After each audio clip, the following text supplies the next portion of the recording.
Kootu Baalee Buunaa. Kootu Baalee Buunaa biyya gootaa fayyuu biyya dhukkubsataan yooniif dhaqe fayyuu baay'ee suusaweera arguudhaaf firaaree biyyattii jaalalaan waaqayyo ijaare biyyattii darraatuu mandara beektotaa caaltuu calaliituu qubannaa sheekotaa yaa biyya maqaa fi maqaamni fagaate yaa biyya waa hundaan walduu kabadhaate kan rabbi bal'isee uume akka baaraa haadha seenaa tuulaa biyya tulluuf gaaraa biyya hortee bal'aa maatii miseensota tan of keessaa qabdu paarkii bineensota biyya moodelistii tan taate fakkeenya qabaattuu hundumaa tan qabdu qabeenya biyya biyyee gaarii biyya sakiyyoota biyya waloominaaf biyya waliyyoota baate tarkaanfattuu biyya malaa marii biyya biyyee warqii holqa soofumarii biyya gadaaf baallii biyya hayyuuf goota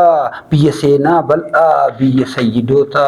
biyya bahin jenne yooniif keessa deeman biyya artiif artistii biyya Umar Suleyman biyya masoon qabne kamaseen ni dhalu biyya abbaa Hamidoo Abdullaa Galgalu biyya seenessituu kaseenaan waraabu biyya maddiin gogne haadha maddolaabu biyya biyyaaf jettee galaanatti buutu biyya Aadam Saaddoo biyya Waaqoo guutu biyyatti dureetti biyya birraa birrii biyya Hasan Juureef biyya Aliyyii Cirrii ta hundeedhaan didde hunda zaalimmanii biyya ilmiin dachaa biyya aalimmanii biyya hin qabaanne kanaaf kana biyya aara galfii iddoo bashannanaa arjoomtuu fi gaarii biyya hin qabne muddaa haadha anaa jinaa qe'ee nama guddaa baalliin biyya Baalee nu keessaan hirmaata biyya Baalee faarsuuf jechan naxxinnaata hundeen teenya si'i hundaa'e haadhiyyoo lalisii dagaagii jiraadhu baaliyyoo